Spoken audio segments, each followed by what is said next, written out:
Good morning and welcome to another day's video. It is a rainy and dreary day here in New Jersey, and I'm guessing that you might be able to pick that up on my voiceover. So let me go ahead and apologize in advance. I'm on the move.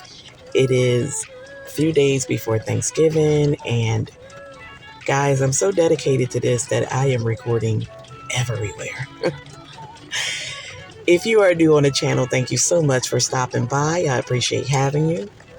Welcome. Please leave me a comment down below so I can welcome you to my channel.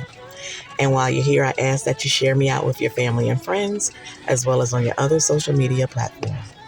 For all of my returning family members, thank you so much for being here again. I appreciate you rocking with me. For all my YouTube family, thank you for all the support on all my previous content. And for my new TikTok family, welcome. Thank you so much for tuning in. Please go ahead and tap the playlist Struggling After Separation so that you can catch up on everything that I put out so far. Now, guys, let's go ahead and get into today's upload. So my ex was very, very angry and disgruntled with his kid's mother, which is his ex-wife. They had been together for some years, quite a few years, as far as I know of, back in Nigeria. And it comes out now that when he actually brought her over to the U.S.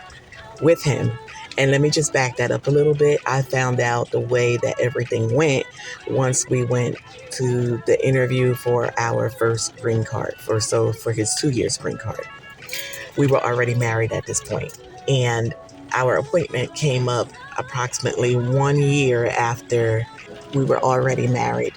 So during his actual interview process, at some point, the interviewer pulled out a large picture of his ex-wife and asked me if I knew who she was.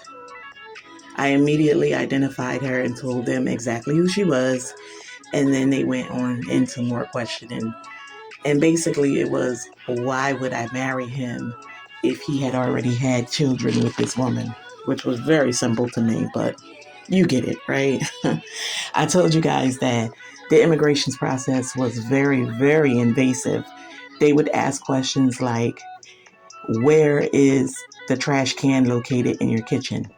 Now, keep in mind, they would have him in one room and me in another, and they would ask us the same questions. And if we did not have our answers lined up as far as they were concerned, then they would declare that the marriage was fraudulent. So fast forward, we're into the marriage, like I said, and he was actually granted his 2 years green card at that point.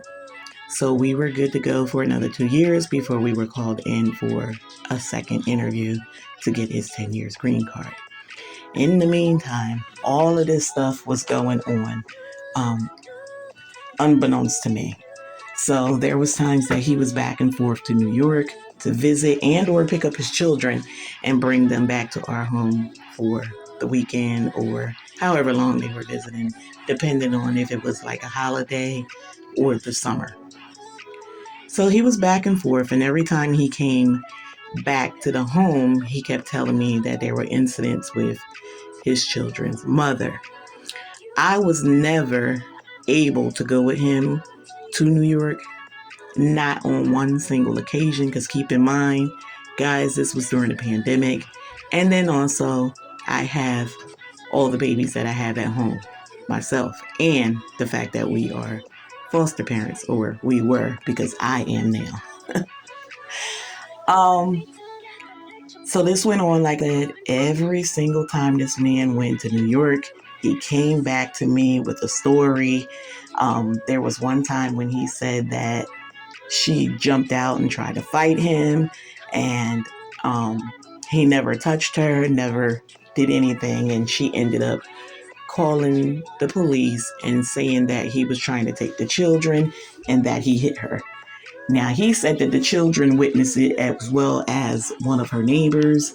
He said he sat down and waited for the police to arrive. and the police spoke with her, being as though she made. And then they came and spoke to him. While they were speaking with him, this neighbor supposedly came and allegedly gave a statement on his behalf and was explaining to the police officers things that they had witnessed day in and day out with this particular woman and those children. After that, he said that the officer spoke with his children and that they were kind of scared because the mother was present and they didn't want to go against her right there and get punished later.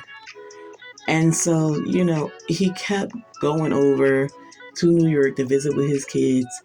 At this point, it was just visits because he kept saying that she would not give the children to him and that he had to wait to bring them back to our home again in New Jersey once they had gone to court. Now she was taking him to court for child support and custody. He kept telling me that she was speaking to their people back in Nigeria and she was creating such a hostile environment and she was spreading a lot of gossip and rumors. Go figure, look who's talking about gossip and rumors. But this is what he was telling me every other week when he went to visit his children over in New York. It had gotten so bad with the courts that she said she didn't feel comfortable with her children coming to New Jersey and that we had no place to stay. This is all alleged because this is things that he told me. And looking back in hindsight, I don't know if I believe it all. But anyway, he was down in New York in the courts advocating for himself. I know y'all can't believe that. So you know what that went like, right? This girl won that case. He had to pay child support, which I was never against. I'm never against any man or woman paying child support to their children if they are not in their care. I believe that the children need to be taken care of by both parents, and I don't feel adamant about a male or female having to pay child support. Let's just get that straight.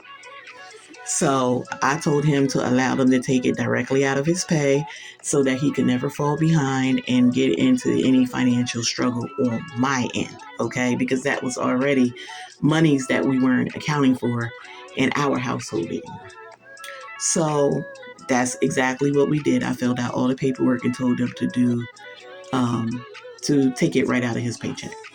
So, guys, as he kept visiting his kids, he was never declared where he can bring the children back to our home. This went on, I'm telling you, for about 2 years, and it was extended because of everything being shut down due to the pandemic. But I just thought it was very strange that he could no longer get the kids still.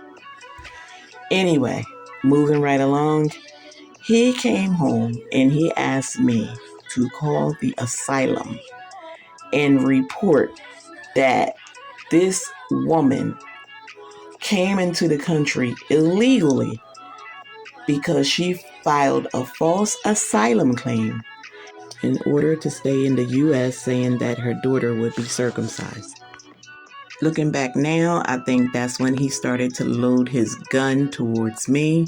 Once I refused to make the report, he joined forces with my evil family members.